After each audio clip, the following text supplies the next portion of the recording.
That time of the day when we give you an update on how far stories we've been following for you throughout the course of the day have advanced. Of course, today there's only one big story. So here's your lunchtime update. We've got our reporters on the ground. Nqobile Madlala is in Durban and Avu Mtila is in Cape Town. Let's start with you, Nqobile. You're out in the city of eThekwini for us, and the protest action seems to be gaining momentum as well right there. Give us an update. Well, yes, Maseko. In fact, we have quite a number of people joining into the protest. You will see behind us, there's police in front. They are leading, of course, to ensure that there's safety. But the protest has gained so much momentum, getting people in the middle of the city to join. And some of these areas where we are driving, Maseko, is beachfront. So most of these areas will have flats, will have restaurants and so on, and if you can see just in this stretch, most of them have closed down.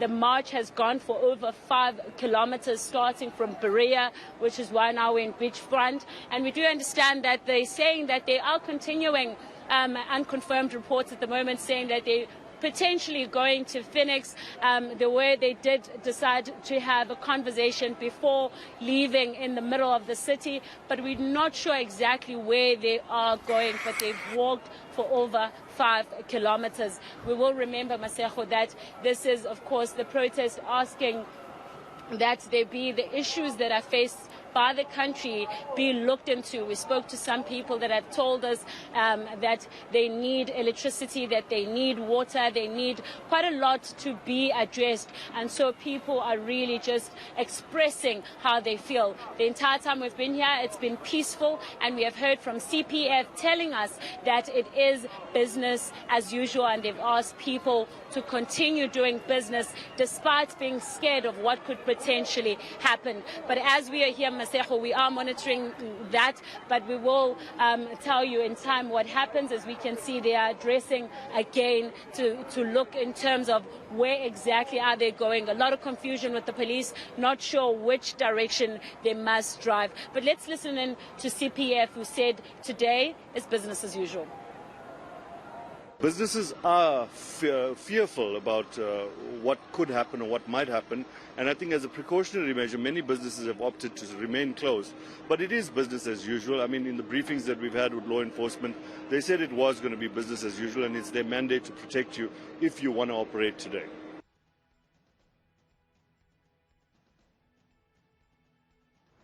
All right, Aviwe, we saw a scuffle of some sort between the EFF and police earlier where you are in Cape Town. Can you tell us more about this? What happened?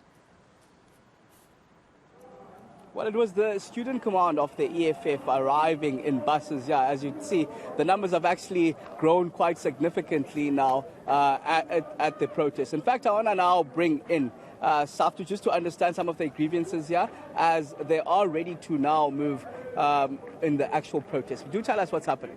Yes, you know, we are here today as SAFTU because we are supporting the demand for the ANC government to go, because we are tired of ANC misrule.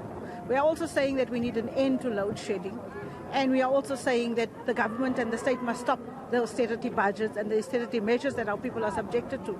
The very fact that the state has got all these resources to spend on security personnel shows us that they have money to spend on the poor and the working class. So effectively we are sitting with the ANC government that is anti-poor than it is anti-working class, because we are saying that Eskom cannot be privatized. It's not good for the working class or for the poor to have a privatized Eskom or any other of our public goods. We are also demanding for a 1,500 basic income grant, because the 350 rand is not sufficient. But we do feel that 1,500 would make it easier for people to survive and to stimulate our economy, because that is what the ANC government is saying. But yet all their actions shows us actually that they are anti-poor.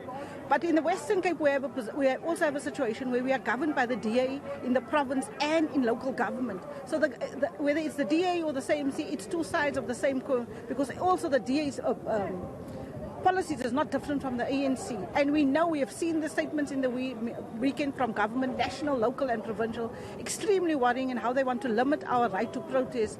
This is a right that is enshrined in our constitution that they claim is one of the best constitutions of the world. But yet when the poor want to speak out and we want to reject and we want to protest, because we are seeing that now actually our government is not ruling in our favor. Our rights are being suppressed and undermined.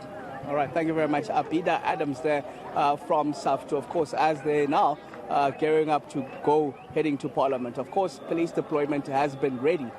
For the last 8 days, they've been planning Maseko, and you can tell just by how heavy it is in and around Cape Town. Not only here, you can go to the City Hall, you'll find them in their dozens there. Go to Parliament, where this march will be headed, as well as the airport. You'll find even some of the South African National Defence Force, as they've said, speaking to the Provincial Police Commissioner a bit earlier on, suggesting that only 2 arrests have been made and the protests themselves have been peaceful in their nature. All right, that was your All Angles lunchtime update with ENCA reporters Nqobile Madlala and Aviwe Mtila. Now let's continue, of course, with this story. Law enforcement officials in KZN are ready to avoid a repeat of the 2021 July unrest that saw widespread looting and destruction of property. For the latest, we're joined by our senior reporter, Desin Thathia. He's been giving us an aerial view of what's happening around Durban. Desin, exactly where are you and what are you seeing? It looks peaceful to me. Maseko, since we last spoke, I've decided to take you and the viewers to Pietermaritzburg. We wanted to take a look at what this route is looking like. Obviously, it's the N3 that we followed to get here, that being a very important route that joins your city and mine. And you know, even in your intro, you mentioned the 2021 July unrest, and this was a route of concern. Whether this would be blocked off, you know that there were many disruptions. And yes, there were a few today. In fact, there were some reports coming through from the N3 toll concession earlier. They were saying that there was a bit of a disruption in the vicinity of Bergville, but that's been sorted out. Authorities have been on this route. The SANDF was employed here, traffic police, as well as the SAPS. And just a short while ago, while I was waiting to chat to you, I saw a report coming through saying that there were reports of protesters stoning vehicles in the vicinity of Harrismith, and that's something that they are dealing with at the moment. But where we are, and this is in the vicinity of Pietermaritzburg, all is quiet. It seems to be business as usual here. I'm trying to just get you closer to the CBD while we continue talking. You know, this is quite a different picture, quite a contrast to what I showed you in Durban just before we lost signal there with that protest that was taking place in the Durban CBD. Here it seems unusually quiet. I guess Pietermaritzburg is living up to its name of being the so-called Sleepy Hollow. But what's interesting, Maseko, is that, you know, if you look at how the protest is structured, even the SAPS was telling us earlier that they had never received a plan of what was going to be done by the protesters, and that's why they had to pull out all the stops, so to speak. When we spoke to the provincial commissioner earlier, he said that bringing in their staff members that were on rest days, for example, and paying them overtime, had already cost the province about 30 million rand. That was just to bring in those people that were off, and he wasn't even counting all of the other resources and the fuel and flying and all of those things. So it's a significant amount of money, and all of this really because they had to be prepared for anything because they didn't know what to expect. I'd like you to listen to part of a conversation that I had with Lieutenant General Lunchtime earlier today.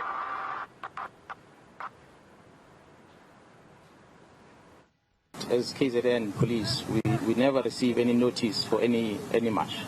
Had we received a notice of a march, we would have planned it and planned the route that they were going to use. So as such, we just don't have any notice for any march.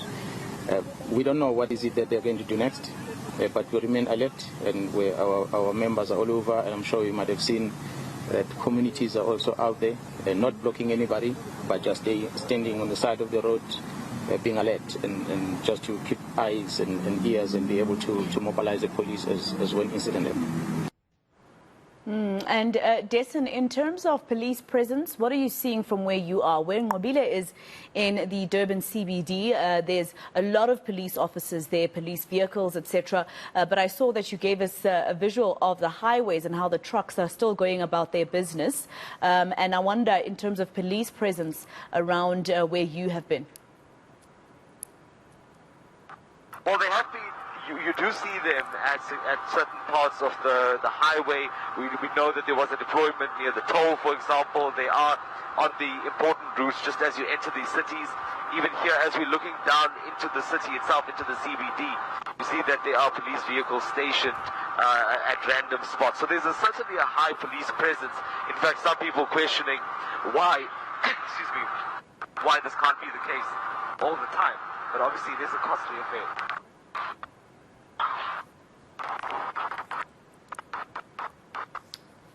All right, that was Sorry about that, Maseko. I ended up with something in my throat. Okay, no problem, Dessen.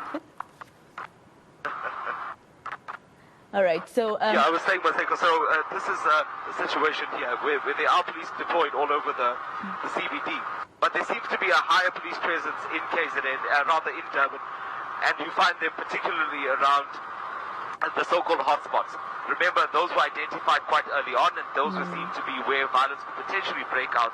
And I guess the blueprint for this, Maseko, is the 2021 July unrest. Yeah, of course, Dessen. And I think at that time, you know, although quite late during those unrests, we saw the deployment of the SANDF. They were all over the highways, etc. Is it the same situation this time? We've seen police vehicles, but are you seeing any of the over 3,000 soldiers that have been deployed by the president? We did. In fact, we've also been getting, some of our sources have been sending us pictures from other parts of the province. A short while ago, I was talking to a contact near Moy River. You'll know that Moy River is quite a hotspot when it comes to trucks that are being targeted. And there were SANDF vehicles that were there because they knew that that could potentially be a flashpoint. Trucks have been burnt there previously. They were also at the Marion Hill Toll Plaza as you enter Durban. So certainly they have been deployed, but remember they almost taking a back seat, so to speak, because it's the SAPS that's front and center, and they are just playing a supportive role during this deployment. All right, Dessen, thankfully we were able to stay with you throughout this time, and I see a mall that you're passing there, you know, vehicles, people carrying on with their shopping, which was a different story back in July, and I'm sure you're able to see on your aerial view some of the ramifications of what happened in July, with some of those malls possibly still damaged or, you know, possibly still not operating, or is this not the case? Well, Maseko, you know that one of the malls, we widely reported on this, here, the Brookside Mall, was set alight during that unrest, and it took a long time before it was rebuilt. So fortunately that is the case now. Even in Durban, you know, there were certain of we flew over the value center, for example, that was burnt during the unrest, and it's a stark reminder, you know, and I think that's why we also see communities come out to make sure that they protect these places, because they know that when these malls are burnt to the ground, it also signals unemployment. Some people are still unemployed 2 years later. Right. Senior reporter Dessen Thathia with that aerial view of what's happening in KZN, in areas particularly around Durban and its surrounds.